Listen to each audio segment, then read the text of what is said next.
आणि अशा विधिमंडळाच्या इमारतीत ज्या विधिमंडळाचं माझ्या वडिलांशी अतिशय 30 वर्षापेक्षा जास्त नजीकचं प्रेमाचं नातं राहिलेलं आहे, त्या विधिमंडळात हा जो माझा सन्मान आपण करता तो माझ्यासाठी न भूतो न भविष्यती असा आहे.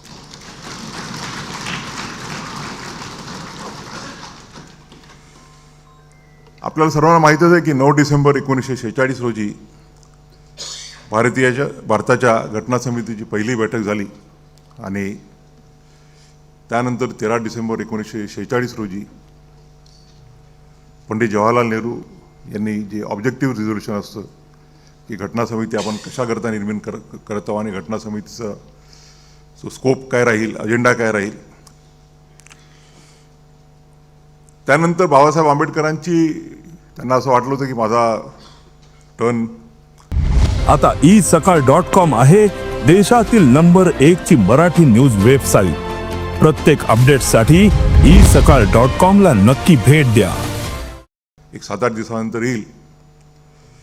परंतु 17 डिसेंबर 1946 रोजी बाबासाहेबांना पाचारण करण्यात आलं आणि ते म्हणाले की खरं तर माझी तयारी नाही आहे, मला अधिक वेळ पाहिजे होता, मला वाटलं होतं की 2-3 दिवसानंतर माझा क्रमांक येईल, परंतु मला पाचारण करण्यात आलं. ती मी विस्ताराने जे बोलू इच्छितो असतो ते बोलता येणार नाही, तरी माझे विचार मांडेल. आणि बाबासाहेब त्यांना त्यावेळेला माहिती नव्हतं की ते घटना समितीचे सदस्य, मसुदा समितीचे सदस्य होतील किंवा मसुदा समितीचे अध्यक्ष होतील. तर बाबासाहेब म्हणाले की या ऑब्जेक्टिव्ह रिझोल्युशन्समध्ये अनेक अशा बाबी आहेत की माझ्या मते it is lacking in various aspect. Babasaheb म्हणाले की पहिली गोष्ट म्हणजे या घटनेमध्ये जो राईट टू लाईफ आहे, राईट टू लिबर्टी आहे आणि right to holding a property without it being taken by due process of law, या मूलभूत गोष्टींचाच गोष्टीच त्याच्यामध्ये नाही आहेत. आणि दुसरी बाबासाहेब म्हणाले की आपण काही फंडामेंटल राईट्स दिलेले आहेत ऑब्जेक्टिव्ह रिझोल्युशनमध्ये, परंतु rights are of no use without remedies.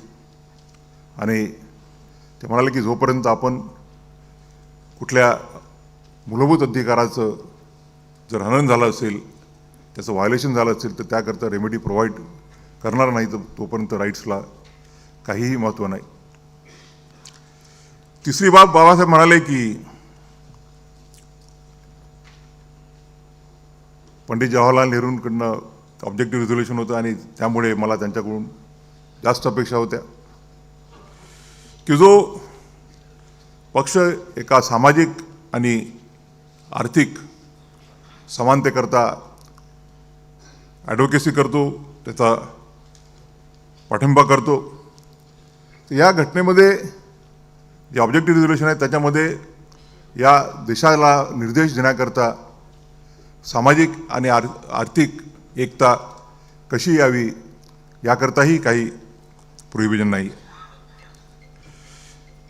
आपल्याला सगळ्यांना माहीतच आहे की बाबासाहेब हे एक खऱ्या अर्थानं राष्ट्रीयत्व असलेले व्यक्ती होते. बाबासाहेब नेहमी म्हणायचे की I am first Indian and last Indian.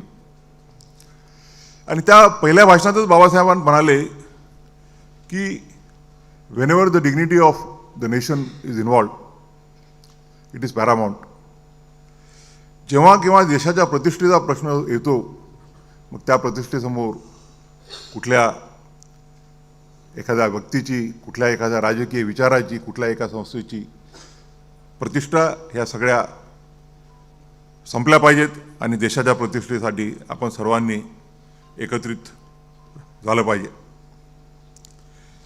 Babasaheb बंगालमधून निवडून आले होते घटना समितीवरती आणि पार्टिशन नंतर त्यांना ती जागा रिकामी करावी लागली, कारण तो भाग पाकिस्तानमध्ये गेला होता. आणि त्यानंतर 22 जुलै 1947 रोजी बाबासाहेबांना मुंबई प्रोव्हिन्समधनं घटना समितीवरती घेण्यात आलं. बाबासाहेब म्हणाले की